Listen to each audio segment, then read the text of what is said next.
di pesantren itu memang harus belajar dari berbagai macam sisi ilmu. Ada kajian fikih, ada kajian hadis, ada kajian tafsir, ada kajian tasawuf, ada kajian hikmah, dan itu tidak sama ulamanya.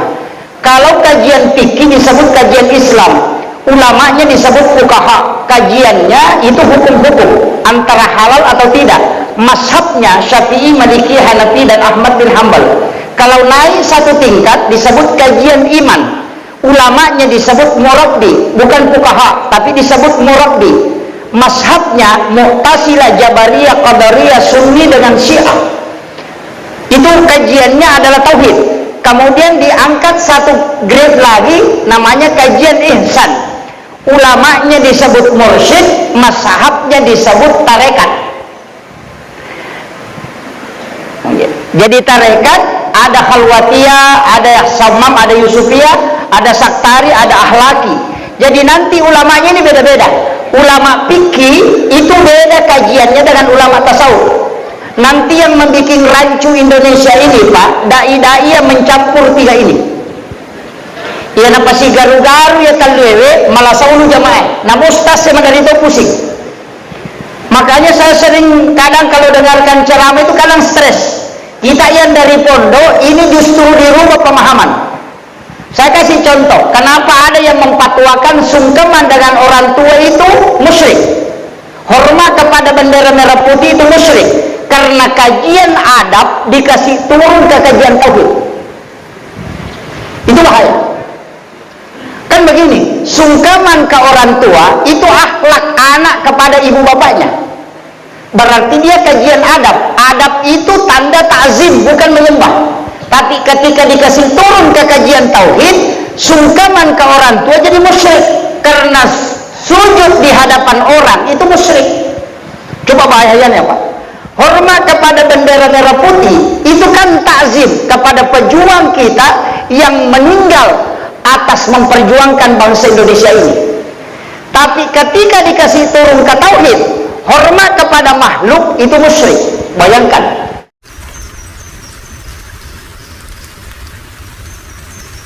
Maulaya salli wa sallim daiman abada ala habibika khairil halqi kullihim huwal habibul ladzi turja syafa'atuhu likulli qawlin minal ahwalil muqtahimi ya rabbi bil mustafa balligh maqasidana waghfir lana ma madaya wasi'al qarami ya rabbi bil mustafa balligh maqasidana waghfir lana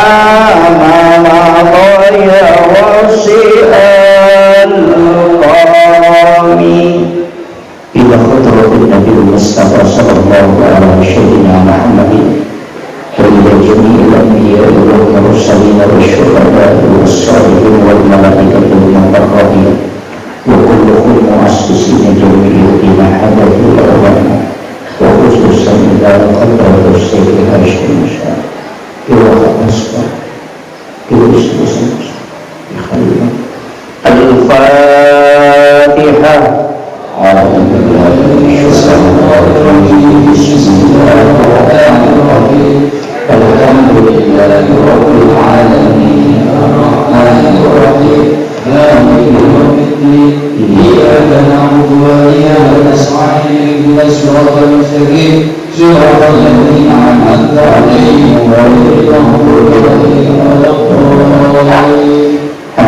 Allahumma nawwir qulubana wa qulub jami'i man khataba fi majlisina hadha bi nuril ma'rifah wa ilmil muqasyarah wal basir wal iman wal islam ya fatahu ya alim iftah qulubana wa qulubahum qutuqal arifin rabbana iftah bainana wa baina qawmina bil haqqi wa anta khairul fatihin amin amin ya rabbal alamin. wal muhtaramat, ikhwani fillah. Alhamdulillahilladzi rafa'al mustafa manasibal insani wal busyra wa ja'ala israhu min Makkah muqaddasi fi lailatin wahidatin 'aliyatil kubra.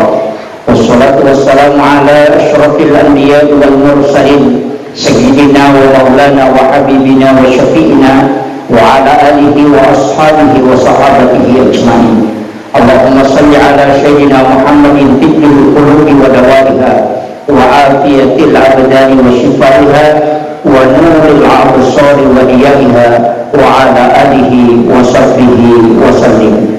Yang kami muliakan, yang mewakili Bapak Bupati Bulukumba, semoga beliau diberikan keberkahan hidup dalam menjalankan amanah yang telah dititipkan oleh Allah Subhanahu wa Ta'ala.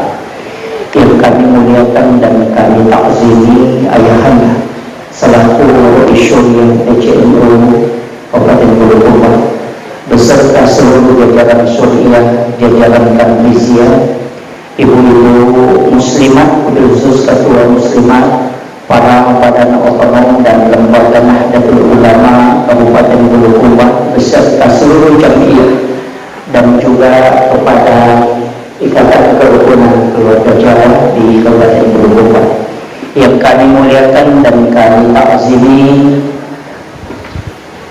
orang tua kita, ayahanda yang dari Setelah Al-Ghazali, insyaallah. Jazakallahu khairan katsiran Pak Kiai. Rekan Ketua Basnas, insyaallah. Bapak sekaligus saya panggil sahabat, Ketua Kepala Kementerian Agama Kabupaten Bulukumba, Perdana Kementerian Agama. Semoga Allah memberikan keberkahan. Beliau adalah Ketua Perhulu, Masya Allah, mengurus 2 lembaga, agak berat Pak Kiai, tapi alhamdulillah berkahnya insya Allah. Seluruh jamaah, para tamu undangan, seluruh tokoh masyarakat, tokoh agama, para alim ulama, dan di sini juga hadir pengurus dari Nahdlatul Ulama Kabupaten Bantayan, insyaallah. Titip salam ke Pak Kiai, insyaallah. Iya.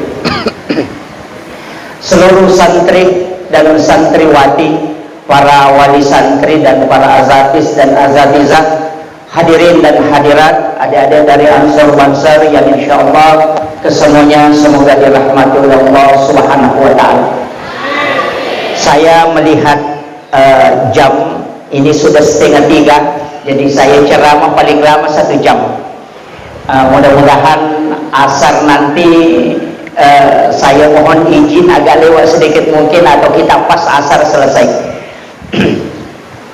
Pertama, saya pakai bahasa Indonesia ya?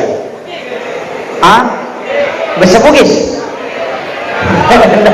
Campur? Oh iya. Oh, di sini juga datang sahabat Ustaz Sapriyadi, Masya Allah. Begini, peringatan Isra dan Mi'raj adalah satu peristiwa yang sebenarnya 2 rangkaian peristiwa. Isra satu peristiwa dan Mi'raj itu satu peristiwa. Ada nabi yang hanya diisrakan tapi dia tidak Mi'raj. Ada juga nabi yang dimi'rajkan tapi dia tidak Isra.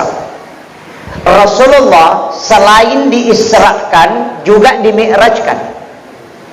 Nabiullah Isa alaihi salam itu hanya Mi'raj tapi dia tidak Isra.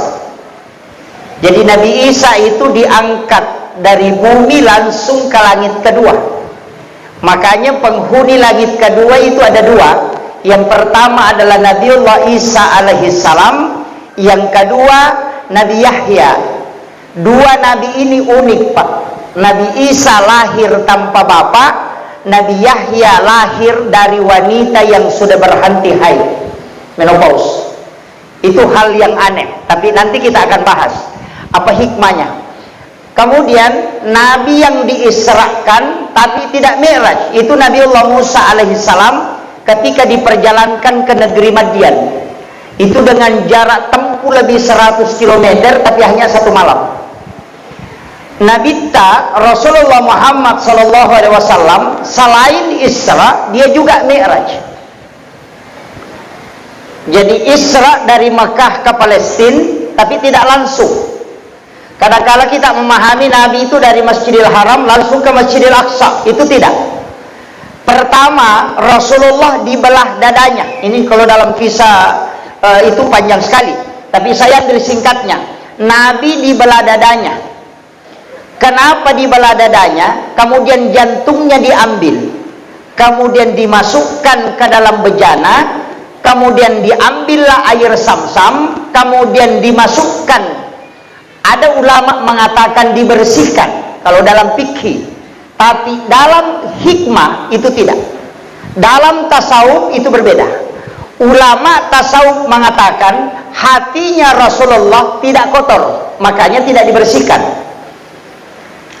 Hatinya Rasulullah itu sudah bersih sejak dia lahir. Nabi tidak punya dosa, tapi kenapa dia dibersihkan dengan air Sam-Sam? Ulama tasawuf mengatakan tidak dibersihkan, tapi ditambah hikmah. Kalau kita di-upgrade. Tapi kalau ulama hikmah yang membicarakan, maka dia mengatakan hatinya Nabi tidak ditambah hikmah dan juga tidak dibersihkan, tapi untuk memuliakan air Sam-Sam. Itu beda, Pak, tinjauannya. Dia mengatakan begini, air Sam-Sam tidak akan mulia seandainya tidak pernah dipakai mencuci kalbunya Rasulullah. Sama dengan Hajar Aswad. Sampai hari ini kalau orang melaksanakan ibadah haji, dekna mungkin lepak baui Hajar Aswad seandainya Nabi tidak pernah menciumnya. Karena itu batu. Jadi artinya apa? Tidak akan mulia Hajar Aswad dicium sampai hari ini seandainya Nabi tidak pernah menciumnya. Air Sam-Sam tidak akan pernah mulia seandainya tidak pernah dipakai mencuci kalbunya Rasulullah. Jadi bukan hatinya Nabi yang kotor, tapi air yang ingin diangkat derajatnya.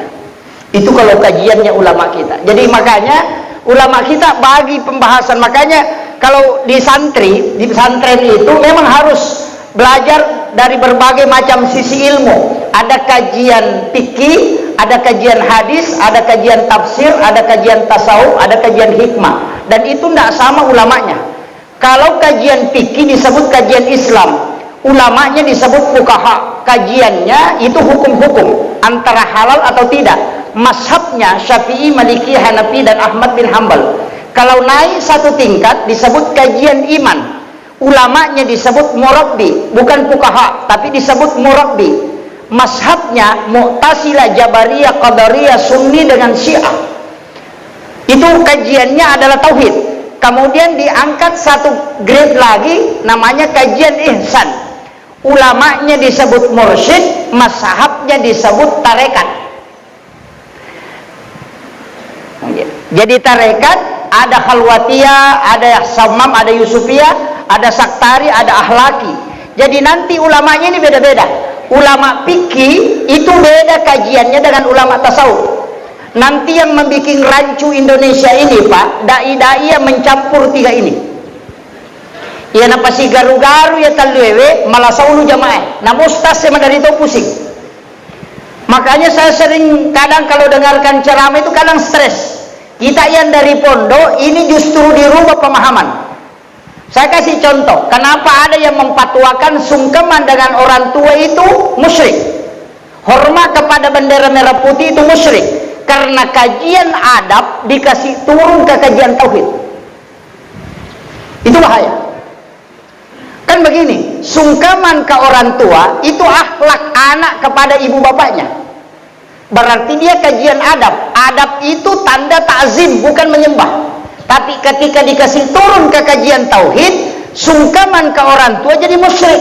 Karena sujud di hadapan orang itu musyrik.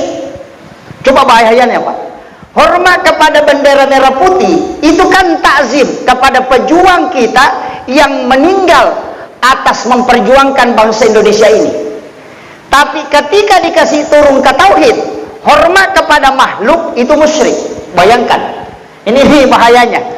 Makanya saya sampaikan, anak-anakku yang nyantri di pondok harus tahu betul itu. Nanti kita buka lagi pembahasan kajiannya beda. Begini, ulama fikih, ulama hadis, kalau sakit pasti berobat. Karena setiap likulli da'in dawa, setiap penyakit itu ada obatnya. Dan Rasulullah mengatakan, ketika engkau sakit maka berobatlah sebagai ikhtiar untuk sembuh. Tapi ulama tasawuf tidak akan berobat kalau sakit. Karena orang yang berobat ketika sakit maka itu kufur nikmat.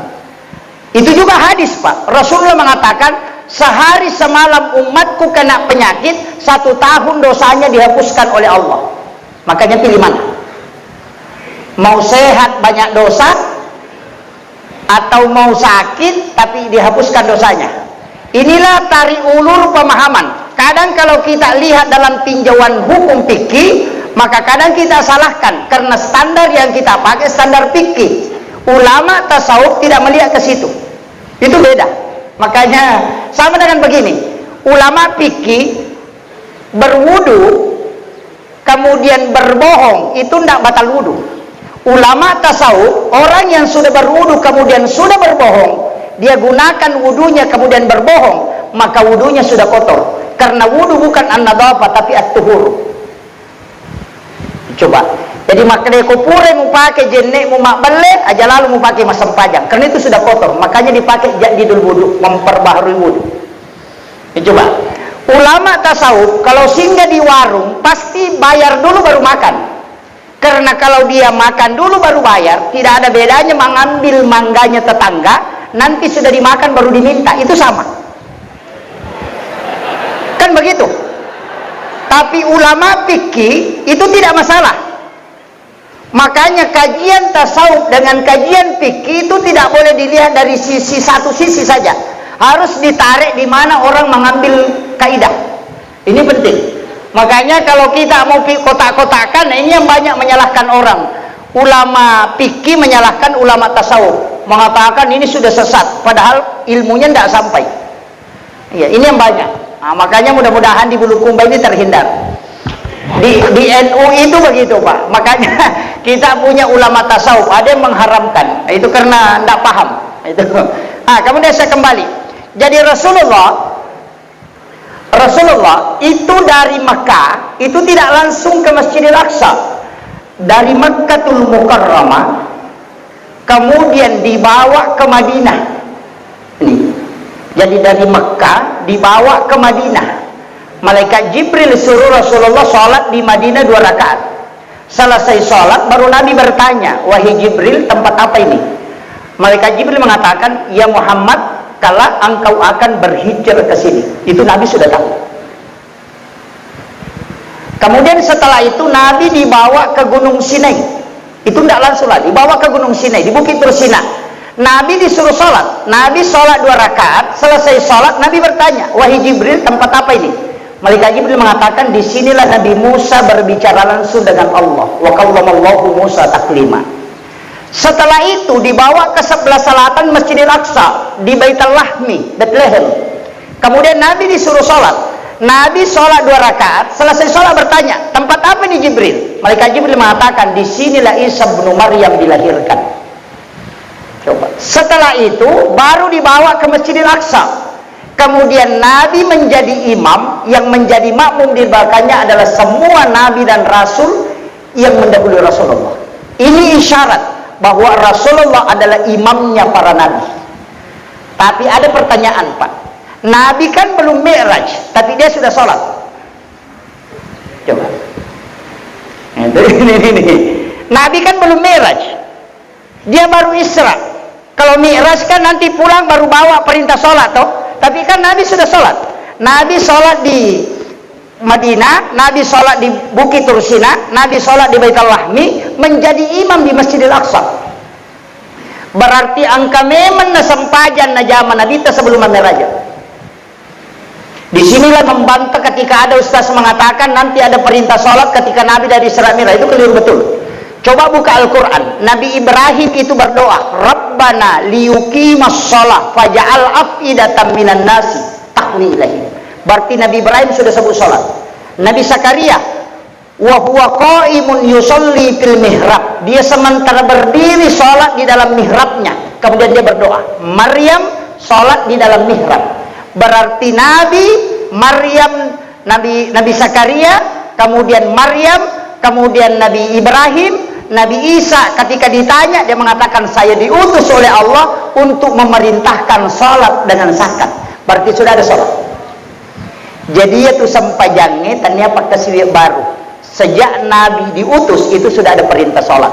Cuma perintah syariat itu bertahap. Makanya di masa Nabi Adam itu tidak ada larangan mencuri. Larangan mencuri tidak ada di Nabi Adam. Nah sebab dia agak panah, apa jadi dinamopah. Nah begitu. Makanya syariat agama itu turun bertahap sesuai dengan kebutuhan manusia. Maka penyempurnanya adalah Islam. Kemudian saya tidak usah bahas terlalu jauh ke situ. Nanti waktu tidak cukup. Saya kembali. Ketika Rasulullah selesai menjadi imam di Masjidil Aqsa, kemudian Nabi diangkat naik dari langit, dari Masjidil Aqsa ke langit pertama, ketemu Nabi Adam. Saya biasa bertanya, kenapa Nabi Adam ditemui? Padahal Nabi Adam ini kan tidak terlalu populer. Kenapa bukan yang ulul azmi itu yang menjemput Nabi? Nabi pilihan. Ternyata Nabi Adam ini untuk pejabat, Pak. Nabi Adam ini kan dari surga turun ke bumi. Sedangkan Rasulullah dari bumi baru mau ke surga. Ini pesan. Jadi ya Nabi Adam kapoleh di surga, angkat kolino, diturunkan ke bumi. Tapi Rasulullah di bumi baru mau ke surga, dikasih jalan-jalan. Makanya orang yang mau ke sana tanya dulu orang yang dari sana. Paham?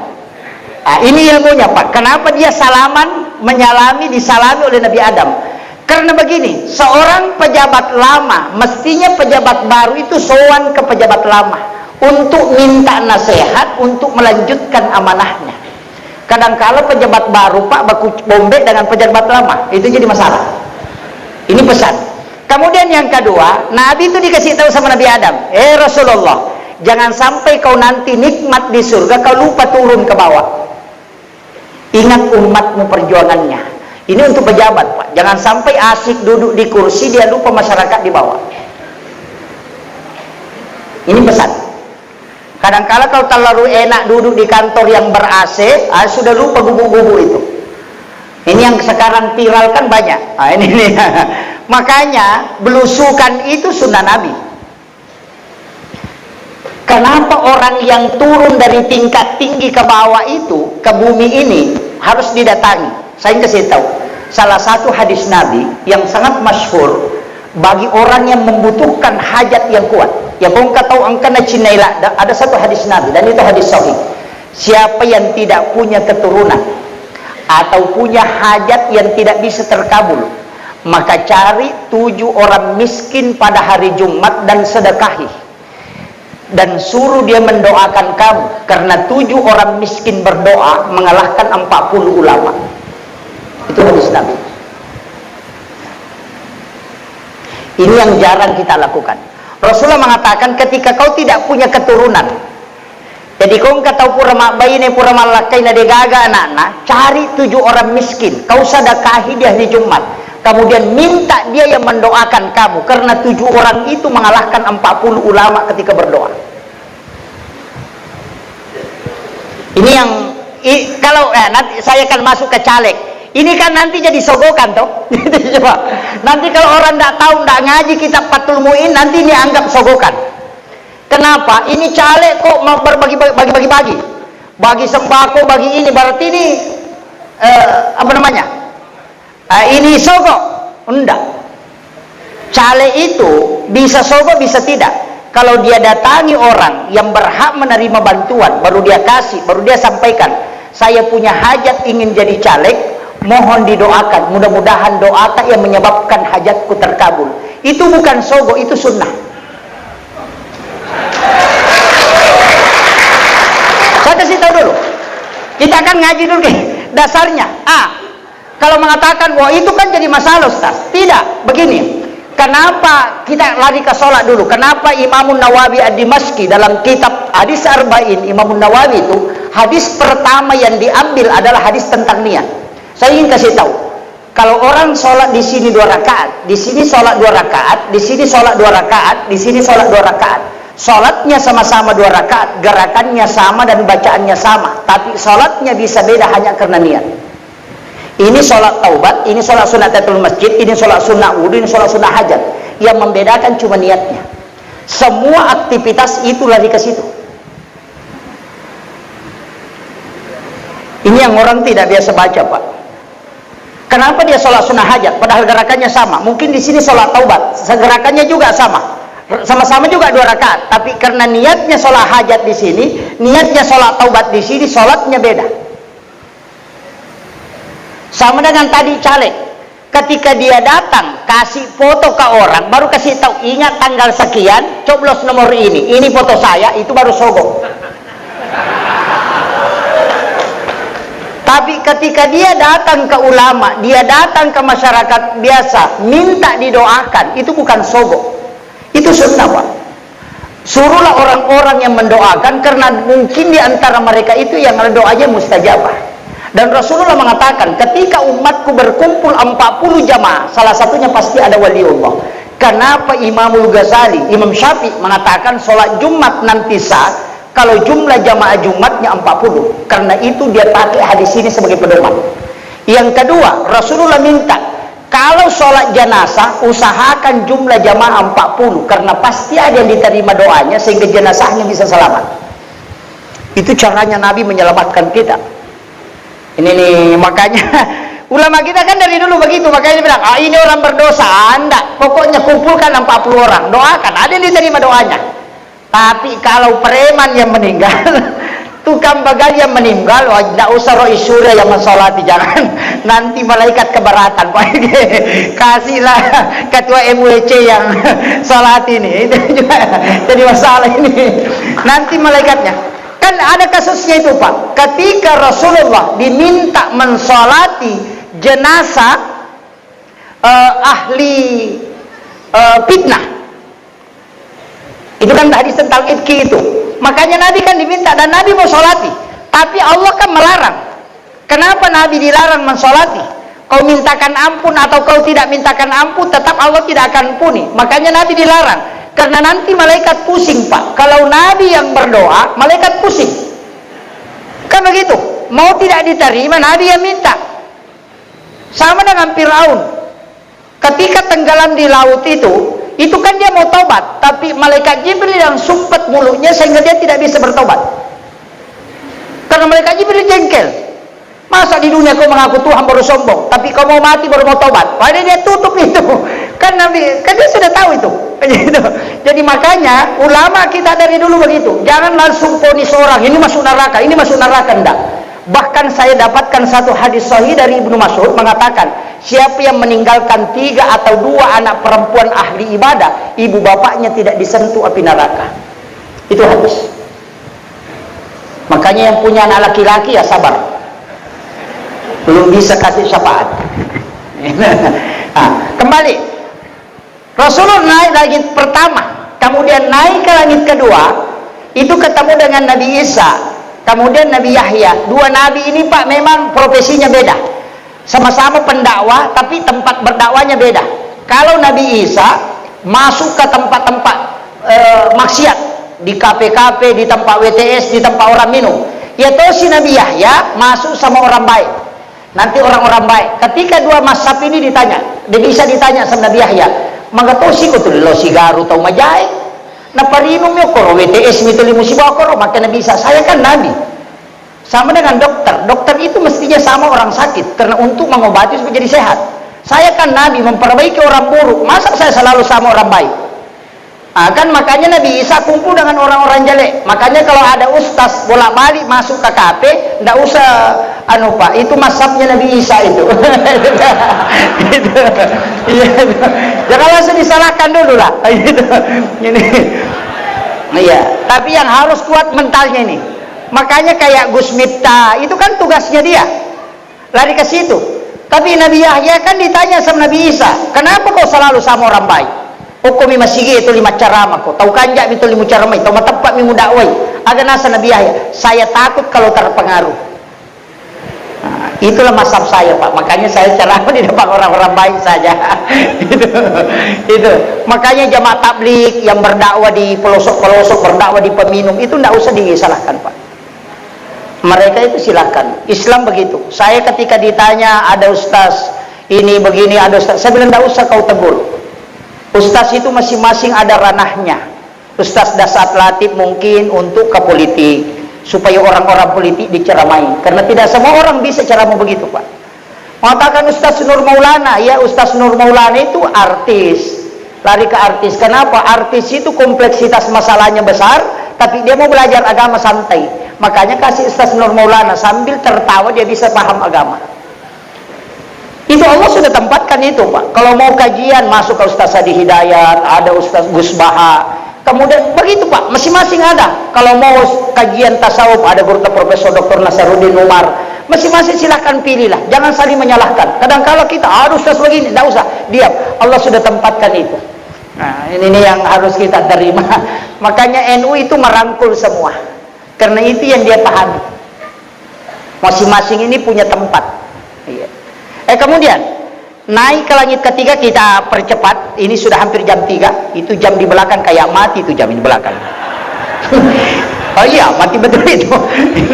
Ini baru 1:30 itu. Kemudian naik ke langit ketiga, keempat, kelima, keenam. Makanya saya bilang begini, Irona Bitta itu sudah profesor di 9 cabang. Profesor tanaman, profesor bendaharawan, ahli karena ketemu dengan Nabi Yusuf. Nabi Yusuf itu kan bendahara negara. Kemudian ketemu dengan Nabi Harun, ahli diplomatik. Ketemu Nabi Musa yang ceplos-ceplos. Kemudian ketemu Nabi Ibrahim, ahli logika. Jadi makanya Rasulullah itu ahli filsafat, ahli kesehatan. Nabi Isa kan kesehatan. Itu Nabi Isa bisa menghidupkan orang mati. Dokter kita, Pak, biasa mematikan orang hidup. Tapi tidak ada jadi bulukumba, tidak ada. Nah, begitu. Rasulullah wattun nasirun untuk Nabi Musa itu menangis. Nabi Musa itu menangis. Satu-satunya Nabi yang ditemui Rasulullah menangis itu cuma Nabi Musa. Magina teri Nabi Musa. Nanti kan kisah di Nabi Musa ini banyak. Nabi Musa itu menangis karena dia melihat satu-satunya Nabi yang mengalahkan umatnya masuk surga hanya Rasulullah. Jadi makanya Nabi Musa, saya melihat umatnya Muhammad yang masuk surga, saya melihat ke belakang itu sampai tidak melihat ujungnya. Sedangkan umatku masih kelihatan ujungnya. Ini umatnya Rasulullah. Kemudian naik ke langit ke-7, ketemu Nabi Ibrahim. Di langit ke-7 Nabi tersenyum dan Nabi sangat gembira karena ternyata wajahnya Nabi Ibrahim itu mirip dengan wajah Rasulullah. Setelah itu Nabi naik ke Sidratil Muntaha. Dari situlah dia melihat Allah. Tapi jangan pahami, ajak lalu tak pahami, maka dapuang Allah Ta'ala ada di Sidratil Muntaha. Ini kan yang sekarang mengatakan Allah itu di langit. Kalau 1/2 malam turun ke bumi. Jadi kalau dia turun ke bumi, dari langit kosong. Jadi kalau kita logikakan, makanya di NU itu Ahlus Sunnah wal Jamaah Nahdiyah itu pakai bahwa Allah itu tidak bertempat. Karena kapan bertempat berarti dia terbatas. Kalau dia terbatas berarti dia makhluk. Makanya kalau dia mengatakan maafin akada minda inabi toko sidratil muntaha, kemudian dia melihat Allah, berarti Allah di situ. Tidak. Kalau saya mengatakan begini, saya naik ke loteng, di loteng kemudian saya naik ke atap, kemudian di atap saya melihat bulan. Pertanyaannya, apakah bulan ada di atap? Kan tidak. Jadi Nabi naik ke Sidratil Muntaha, di Sidratil Muntaha dia melihat Allah. Apakah Allah ada di situ? Tidak. Sama dengan itu tadi. Saya naik ke atap, kemudian di atap saya melihat bulan. Apakah bulan ada di atap? Tidak. Itu caranya ulama kita memberikan pemahaman bahwa Allah itu tidak bertempat. Ini. Kemudian saya tidak terlalu jauh ke situ. Di langit ke-7 itu malaikat Jibril stop. Kemudian akan asa Jibril, Muhammad, atarruh, dan kema'iyah iya. Maka dia Nabi Jibril, dampingi saya sampai ketemu dengan Allah. Kau mendampingi saya sejak berangkat, maka sampai saat ini kau dampingi aku ketemu dengan Allah. Jangan biarkan aku sendiri. Begitu cintanya malaikat Jibril, sehingga Rasulullah mengatakan, kumpulkan semua kekuatanmu. Jadi malaikat Jibril itu Pak punya 360 sayap, sama dengan jumlah hari dalam satu tahun. Satu sayapnya Jibril dalam riwayat dia kibaskan itu bisa mengelilingi bumi 7 kali. Cik dinipan nina na papiran akapi itu na ceneri lino. Tapi 360 sayap dia gunakan untuk dia melesit naik ke Sidratil Muntaha, dia tidak bisa.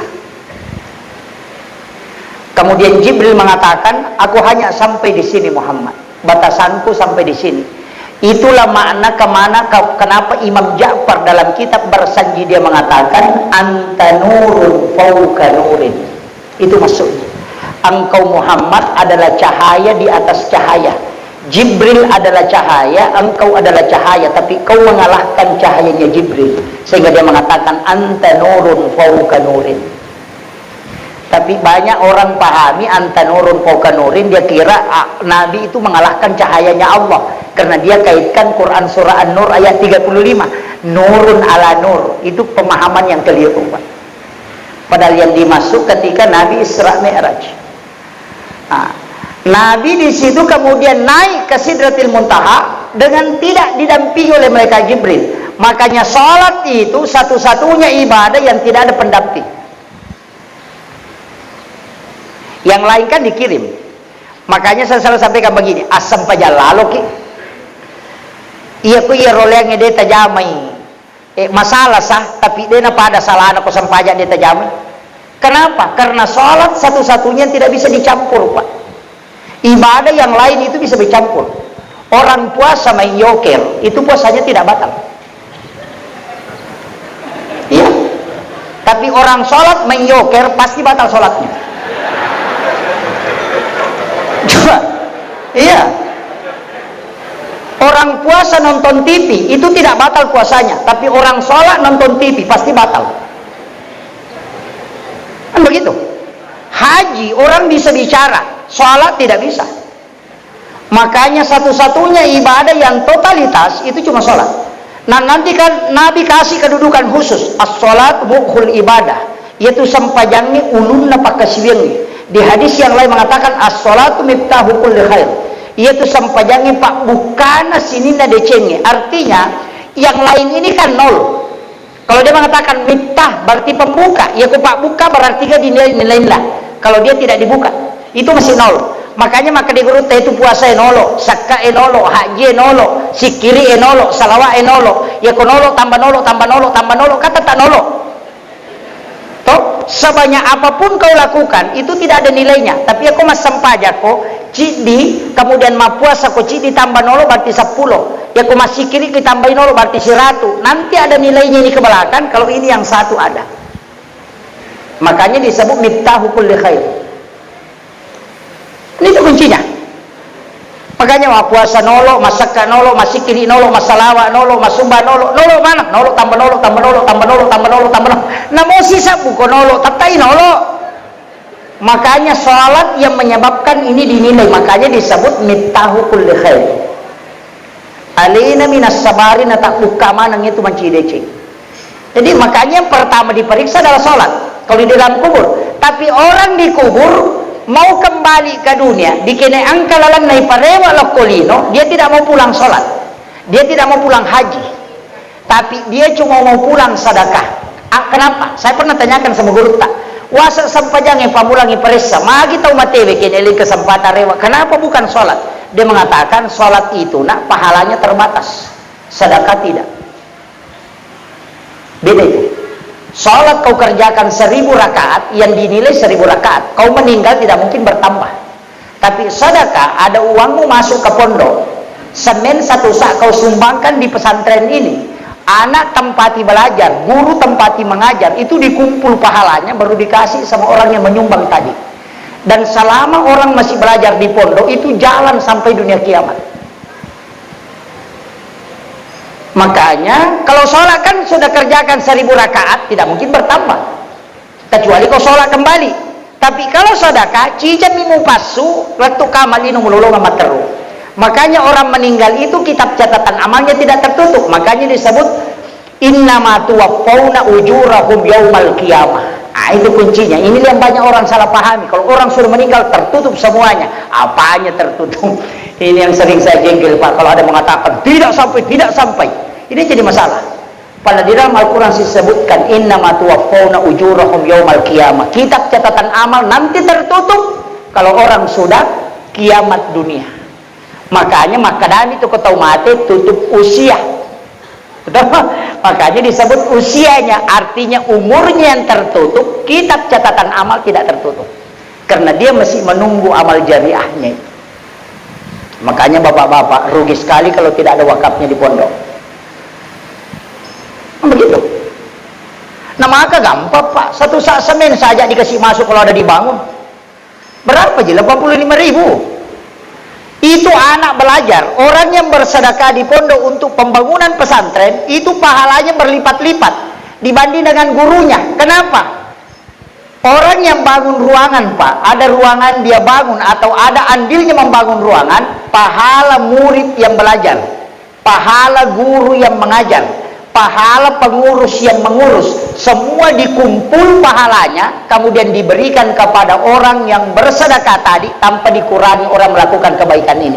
Jadi aja tak kadai di guru aku pondok maka daya paling banyak pahalaku, tidak, yang bersedekah itu yang paling banyak pahalanya. Karena kenapa dikumpul pahalanya? Tidak mungkin ada anak belajar, tidak mungkin ada guru mengajar, dan tidak mungkin ada pengurus yayasan kalau pondoknya tidak ada. Itu kuncinya. Makanya pahala, jalur pahala itu gampang, Pak, sebenarnya. Makanya komik kita masuk surga gampang. Cari anak miskin yang penghafal Al-Quran, yang akidahnya benar. Karena banyak juga penghafal Al-Quran itu akidahnya tidak benar. Banyak. Kenapa saya katakan tidak? ISIS itu, Pak, hafal Quran 30 juz, hafal ribuan hadis, tapi jutaan ulama yang dibunuh karena akidahnya salah. Itu hafal Quran. Aja tak ada yang nak kepala Quran nanti selama nih, belum tentu.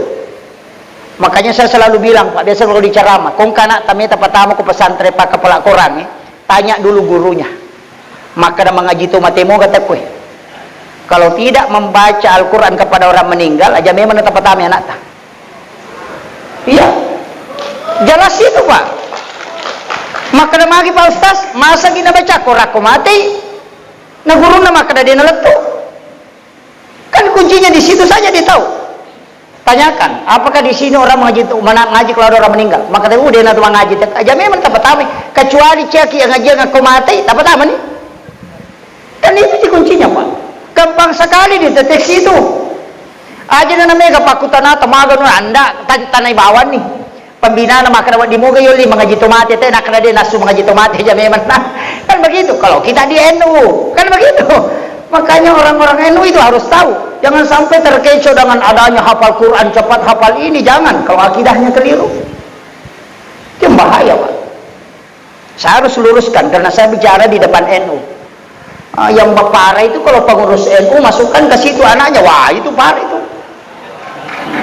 Ini yang bahaya. Ini. Saya ultimatum memang. Jadi gampang deteksi, mudah. Kita yang sepaham, Bapak Ibu sekalian, saya kasih tahu, di sini ada ulama kita yang mendirikan. Kalau kita ambil di abad 16 itu kan ada Datuk Ditiro, kemudian ada yang dari Aceh. Tapi itu tidak masyhur karena sejarahnya. Saya juga akan sampaikan kepada adik-adik yang dari Nahdlatul Ulama yang produktif menulis, tolonglah angkat profil ulama-ulama kita di Bulukumba. Masukkan ke YouTube, masukkan ke ini, bikin profilnya untuk perkenalkan ulama kita. Saya selalu bilang begini, Pak, saya itu tidak ada apa-apanya. Sebutkan guru Kiai Abdul Rahman Ambodalle, Kiai As'ad. Saya sering sebutkan guru Kiai Abdul Muin Yusuf Kalisidendre.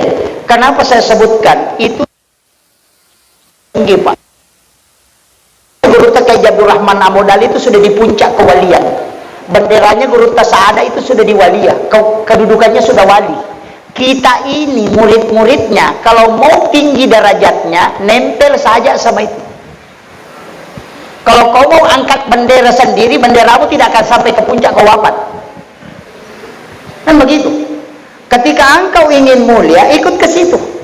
Nempelkan dirimu di situ, karena dia sudah wali. Ada yang mengatakan, wah tidak ada ulama yang dijamin selamat. Yang dijamin selamat itu cuma Rasulullah. Itu caranya orang melepaskan kita dari ulama kita.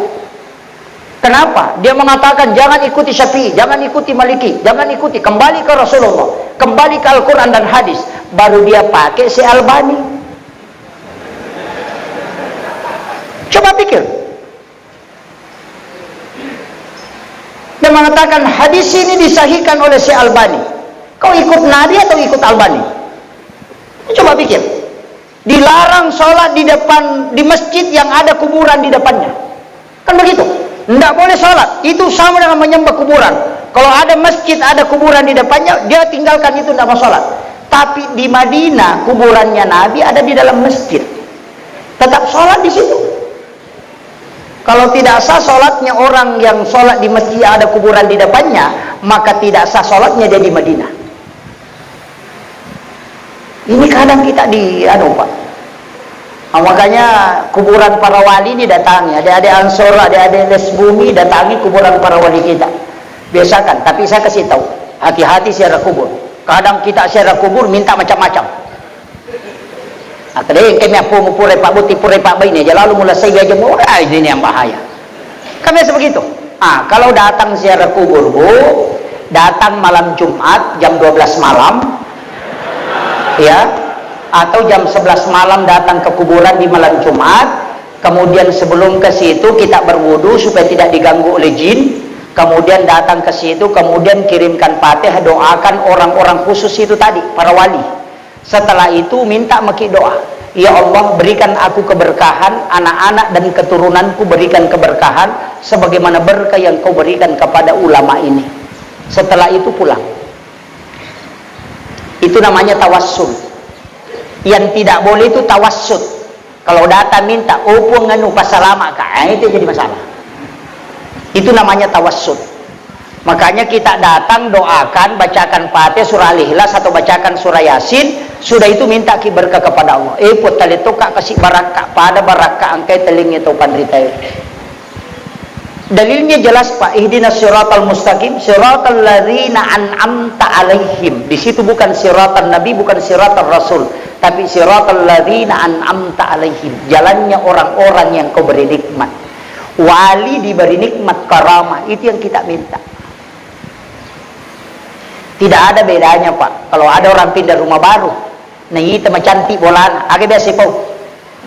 Mudah-mudahan kasih nang kato dalekku atau anakku pun na dalek na di mak bola mak ko akan jane. Sama gitu, tidak ada bedanya. Coba. Begitu. Tapi minta anak-anak dan keturunanku aja tak kerbang anakku. Mega tahu madecing anak-anak apa na bata, apa dia ni lodong ni. Iya.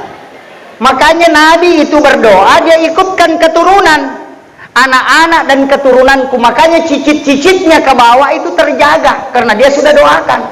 Kadang kita ku semua ujungnya, anakku, bayineku, otoku, darahku, ku semua. Ini nih, makanya doanya itu harus, saya bahkan punya resep Pak Bu. Ya kau dia demi terima Pak dongat tabali Pak dongat tak. Ya kau milau dongi sogi nade tame sogi tabali Pak dongat tak. Tapa sogi bali bola aku pun. Kenapa? Resepnya itu ada. Karena Rasulullah mengatakan siapa yang mendoakan saudara muslimnya dan orang itu tidak mengetahui kalau dia didoakan, maka malaikat yang memintakan hal yang sama kepada Allah. Jadi makanya ulama kita itu lupa mendoakan dirinya, dia selalu doakan jamaahnya, tapi berkahnya selalu kembali ke dia. Itu malaikat Pak, ikala siap penejaji.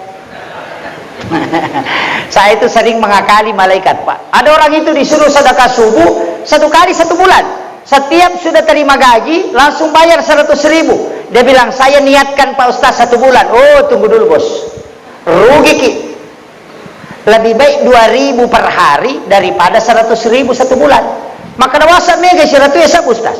Nanam itu ratuna, anam itu pulona nareko tak ada sabu ya. Iya memang kita menang angka tapi kita kalah doa. Maksudnya Nabi katakan kalau ada orang bersedekah di waktu subuh itu malaikat doakan. Kalau dia tidak sedekah tidak didoakan. Makanya kalau dia sedekah tanggal 1 malaikat berdoa tanggal 1. Baru malaikat bilang ayo kita istirahat nanti tanggal 1 lagi baru berdoa. Kan begitu. Coba pikir. Makanya Rasulullah mengatakan amal yang paling disukai oleh Allah adalah amal yang berkesinambungan, wa in qallah, walaupun sedikit. Itu maknanya. Jadi namode sab bumi rope, yang penting subuh-subuh. Setiap subuh 2000, setiap subuh 2000. Yang penting rutin 1000, enggak masalah. Bikin capek malaikat. Ya, kamakom itu malaikat. Ya mini lodo aku masumbang. Ya, kalau dia tak sumbang makanya malaikat berhenti. Kan begitu. Makanya situ kuncinya, Pak. Ulama kita kan dari dulu mengajarkan itu dan Rasulullah sudah ajarkan. Enggak usah bilang 1 juta enggak. Rugi Ki, karena doa malaikat itu tidak bisa kita dapat. Makanya doakan misalnya mudah-mudahan. Tapi resonansi malaikat memang begitu. Sedekah subuh itu susah. Angka Pak Balu okoi. Ada penjual. Ada istilahnya orang Bugis itu mula balu. Ada ya? Mula balu. Ada yang salah paham itu, Pak. Dia bilang ya sange mula balu, ya ro ala pangalipa mulangi reko ota, napa ya silakan. Itu keliru betul. Yang dimasuk mula balu itu pas pembeli pertama, angka agak tatarala pamulang, ambil sebagian dari situ langsung titip sama Allah, sedekahkan. Makanya maka dataroi ali pangali pamulangmu. Titip sama Allah baru berdoa. Pun tapancaji wiya papasempo dalle patola abala.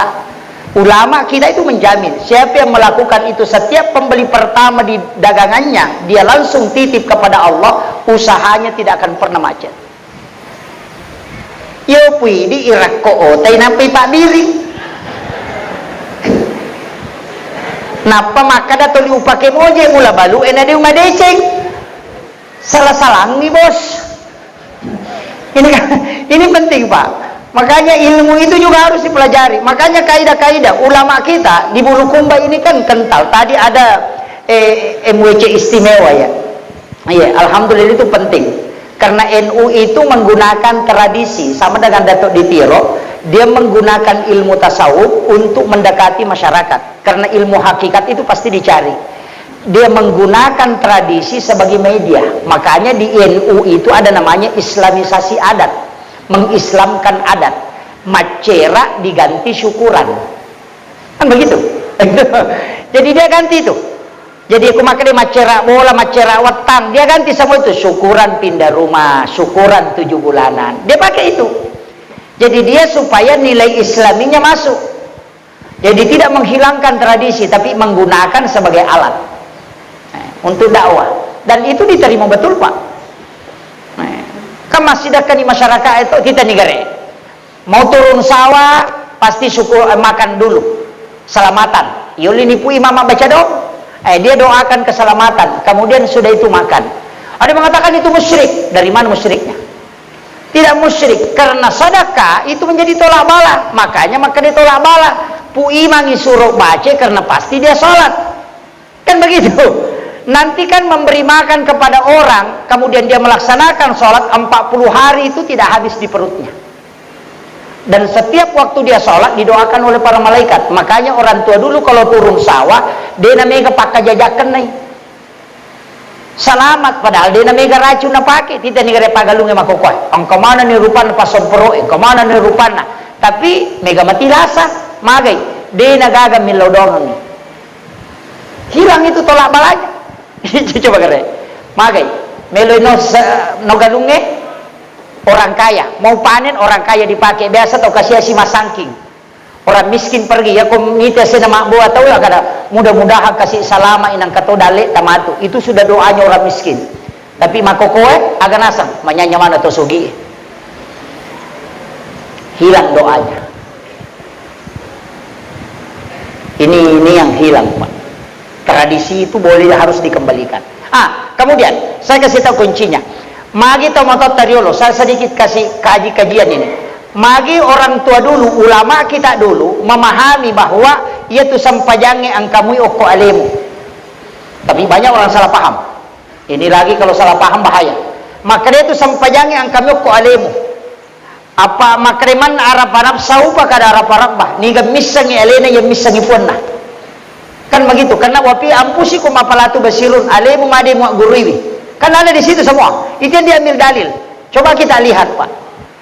Salat rahasia. Salat Nur Muhammad. Salat adalah Ahmad. Salat adalah diri kita. Salat adalah Nur Muhammad. Kan itu yang dibahas. Masuk ke tarekat. Makanya nanti tarekat tunggal itu ada yang bahas, tapi saya tidak mau masuk ke situ. Yang jelasnya, kenri nalolongan ngero begini. Iero sampajange Ahmad. Iero mas sampajange Muhammad. Maksudnya, kepala ini kan tulisan huruf mim, dada ini huruf H, pinggul ini huruf mim, kaki itu huruf dal. Makanya tulisannya Muhammad. Kan kepala kita kan bundar, huruf mim, dada itu huruf H, makanya Muhammad. Sampajange Ahmad. Kenapa? Berdiri huruf alif, ruku huruf H, sujud huruf mim, duduk huruf dal, makanya Ahmad. Coba itu kan dipakai. Jadi cara pendekatannya begitu. Maka dia nangka tahu dia sampaja ternyata tahu. Apa ia senge Ahmad, ia matau tu rahasia, ia matau Nur Muhammad, ia matau watakale. Maka mana ke watakale? Unsur penciptaan kan 4. Api, angin, air, tanah. Api berdiri, angin ruku, tanah sujud, air duduk. Tulisannya juga Ahmad. Coba itu caranya menjelaskan itu dulu. Jadi makanya tu watakale puluk kompa unsur. Unsur na anginge maridi, unsur na apie macalla, unsur na wae mapute, unsur na tanah mabolong.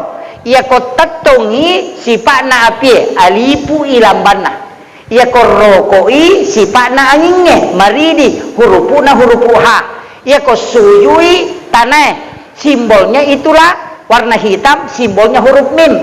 Kalau duduk itu air, simbolnya huruf dal. Makanya berdiri, ruku, sujud, duduk, maka dari Ahmad. Jadi ya tu watak kalemu pulukumati Ahmad. Yana tu nakala li kulli syai'in min nurin Muhammad. Segala sesuatu dari Nur Muhammad. Itu dia. Kita ambil lagi nih. Saya ambil tangan ini. Ini kan ada garis tangan, Pak. Ini angka 8, angka Arab menghadap ke bawah. Ini angka 1. Di sebelah ini angka 8 juga angka 1. 18, 1 dan 81. Kalau 18 ditambah 81 itu kan 99. Itulah asma Allah. Makanya tangan ketika takbir, ibu jari dirapatkan sedikit dengan jari telunjuk. Alif, lam, ha. Tulisannya Allahu pas 100. Yana tu nakada angkai asan napuange malapala riwatak kalemu Ahmad masempaja Muhammad tatungan. Oh itu kalau dalam tasawuf itu yang parah, tapi saya tidak bahas, nanti ada yang sesat gara-gara itu. Ya, jadi kan itu yang diambil. Puluk kumana miro, nala atau pandita dia bahas itu. Yana tu makada dega ga sewa dena puluk Nur Muhammad. Laulaka ya Muhammad lama ahlakul makhluk. Seandainya tanya aku Muhammad, dega ga sewa pancaji. Dari sinilah semua ulama kita mengatakan setiap segala sesuatu itu dari nurnya Muhammad. Maka tidak ada yang merusak kalau nurnya Muhammad ada pada diri kita. Yana tu nak dia ko makanja isam pajan na tawe, na makanja sikiri na, de tu nakan naila sama kaleliang. Betul, Pak. Makanan saja ulama dulu ajarkan, kalau kau mau makan, ambil makanan itu, cium, bacakan salawat, baru atau kangiati, maka da puluk ko Nur Muhammad ipancaji, puluk ko matoka Nur Muhammad, tama ko mosi di mancaji Pak Bura. Yana tu nak kada alay Pak Bura kung kagagame mo andre. Orang mau makan daging, Pak, pakai itu. Insya Allah tidak akan kena kolesterol. Itu ilmunya. Paponco mi bacana. Makanya orang tua dulu tuh makan alay Pak Burah. Terima kori umi di makraya sang alay Pak Burah. Itu kuncinya. Yakini ini dari Nur Muhammad. Saya pun dari Nur Muhammad. Ketika dia masuk pasti dia menjadi nur. Ya nanti nak kada bacangi salawat Nur Muhammad sallallahu ala Muhammad. Makanya bentuknya fi'il madi. Kalau Allahumma sholli itu fi'il mudhari. Kalau sallallahu itu kan fi'il madi. Kenapa bentuk lampau? Karena sebelum lahir jasadnya Nabi, nurnya dulu yang diciptakan. Di dalam Al-Quran dikatakan qad ja'akum minallahi nurun wa kitabun mubin. Maka salawatnya bentuknya fi'il madi karena belum lahir jasadnya. Makanya pakai sallallahu ala Muhammad. Makanya di mahalul qiyam itu pakai itu. Ini yang kadang, ini sudah asar ya Pak. Oh ya sudah 3:30 ini. Ini yang terakhir. Saya kasih tahu begini. Salat ini kesimpulan terakhir Pak Bu. Ia tuh sampajangnya bukan tujuan, tapi dia alat. Jadi salat itu bukan tujuan kita, tapi dia adalah alat. Kenapa dia alat? Karena tidak ada komunikasi yang menunggu. Yang lain itu kan menunggu semua. Doa menunggu, zikir menunggu, sedekah menunggu. Salat tidak menunggu. Maksudnya begini. Doa, Bapak mau berangkat hari ini ke Jakarta, mau melaksanakan perjalanan, Bapak tidak sholat sunat musafir, hanya berdoa. Nanti doanya Bapak dilapor hari Kamis. Kan begitu? Kan doa itu kan dilapor setiap hari Kamis. Kenapa kita puasa hari Kamis? Karena di situ doa di store, pahala di store. Jadi kalau Bapak mau berangkat hari Senin, baru berdoa, nanti malaikat terapor hari Kamis, padahal Bapak sudah kembali. Coba pikir. Kenapa ada sholat sunnah musafir? Nah sudah ada doa musafir. Kenapa ada sholat sunnah taubat? Nah sudah ada doa taubat. Kenapa ada sholat sunnah hajat? Nah sudah ada doa hajat. Kenapa semua ada doanya, ada sholat, ada doa, ada sholat. Ada istihara. Doa istihara bisa menggunakan istihara bil Quran, tapi bisa menggunakan istihara bis sholat. Karena sholat itu tidak menunggu. Bapak mau berangkat sekarang, sholat sekarang, itu tanpa perantara langsung sampai ke Allah. Kalau Bapak berdoa, malaikat cuma catat hari Kamis baru dilapor.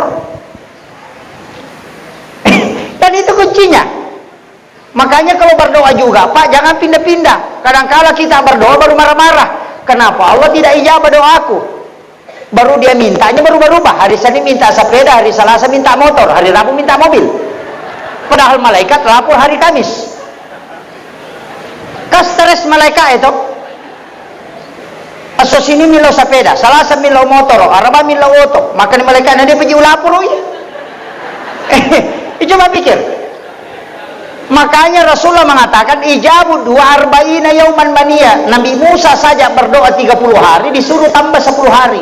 Kenapa 40 hari? Karena malaikat sudah lapor bolak-balik. Berarti Allah bilang, oh memang betul umatku, hambaku membutuhkan.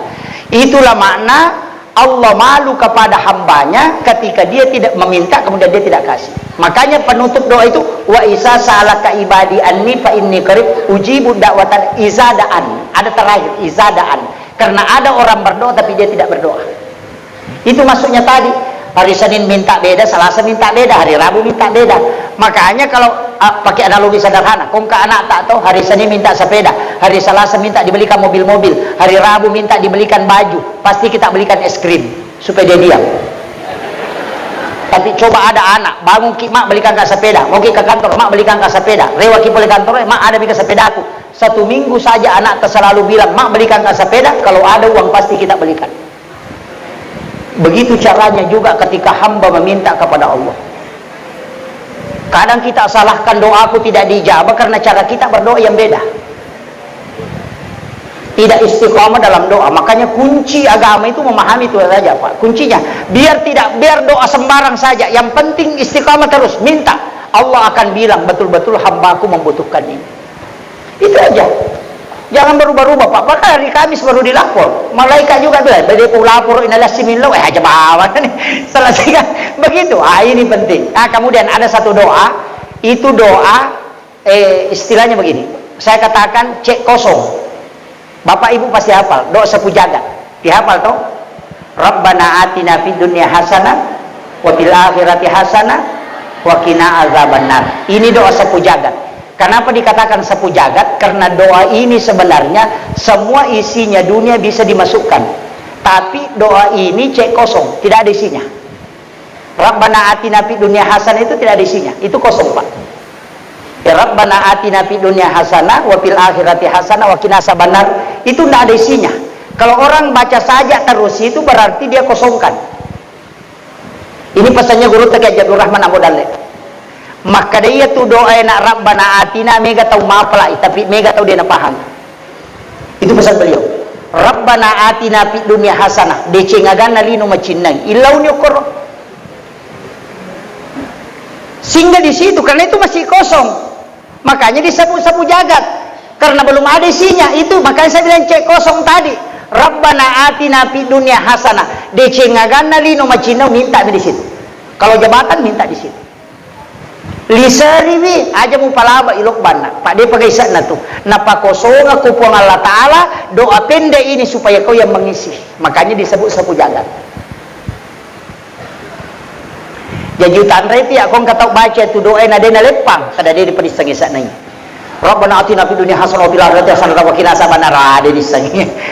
Makanya orang singgah itu Rabbana atina fid dunya hasanah, dia isi di situ ya kuidi degai wijata ilau ni wija-wija kor di dunia hasanah mancaji decengyo kolino po wafil akhirati hasanah yang nak tilawe usahakan ipota pancaji dece itu keserumunri wakina asabanar aja pota pagi saika api neraka gara-gara ya wilawe. Jadi sit dimilau aja na dua isi di situ Pak, itu kuncinya, makanya disebut sapu jagat. Akhirul kalam wallahul muwaffiq ila aqwamit thoriq. Assalamualaikum warahmatullahi wabarakatuh.